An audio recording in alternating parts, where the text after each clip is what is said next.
Yeah, man. I don't think Dallas has much of a shot at this series. I don't think a lot of people were picking them to win besides Nick Wright.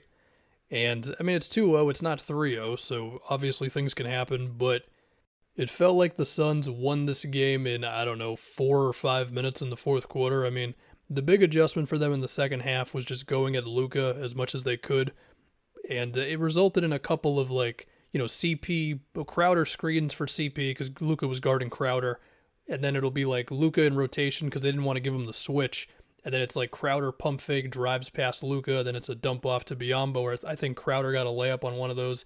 CP hit a jumper over Luka. He had that one drive past him when he was able to get the switch.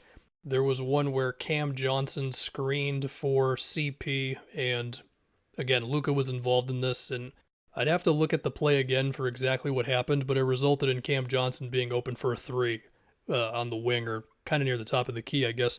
I don't think every single one of these was Luka's fault. You can definitely find some where he did get kind of cooked defensively. Let's just call it what it was. But there were other times where it was more so that it put the Mavs in rotation. And then when you start getting in rotation against the Suns offense and how awesome CP is and everything, good luck. The Suns did shoot, 50 something percent from three. I remember that one where I might have already mentioned it when CP hit that three over Brunson in the fourth quarter where nothing was really happening. There was also a play where Shamit was ridiculously wide open in the corner. I didn't even see what the initial action was, and I don't know, that one was weird to me. But yeah, Dallas's defense, they just were not ready for the Suns in this series. And this is the thing with Phoenix, man. Like in game one, I had this moment where it's like, yeah, we talk about the Warriors off ball actions. The Suns off ball actions are pretty terrifying themselves. I mean, those Devin Booker down screens or the handoff actions, Dorian Finney Smith, good defender, but wasn't able to contain Booker on a lot of those. They tried Reggie Bullock pressuring CP full court a lot of the time. I also just remembered that Devin Booker ISO where he did get the Luka switch and he drove by him, no problem. Phoenix's goal clearly was to gas Luka. I mean, if with everything he's doing on offense, and then you put him in as many actions on the other end of the floor, it's going to be tough for anybody to hold up with the stamina and all that. Now, that is not an excuse for Luka. He does still need to be in better shape, but let me just also establish, I am in no way suggesting that he was the number one or close to the number one reason why the Mavericks lost this game. Anyway, while I do think this series is effectively over, not technically over yet, are there adjustments for Dallas defensively? I mean, I guess you can try everything possible to avoid having Luka end up on a ball handler, whether that's a zone, whether that's somebody else running up and guarding the screen for him. Teams do that with big guys a lot.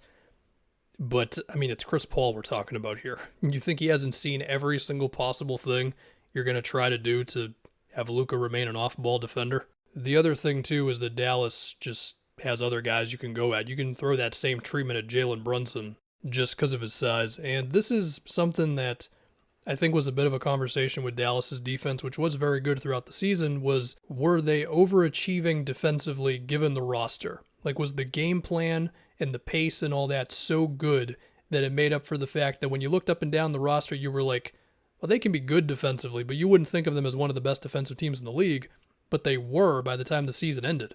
And I think Phoenix is able to go at that a little bit more by just isolating specific defensive players, which is why in the offseason, I mean, getting a little ahead of myself here. Again, it's 2-0, it's not 3-0 right now.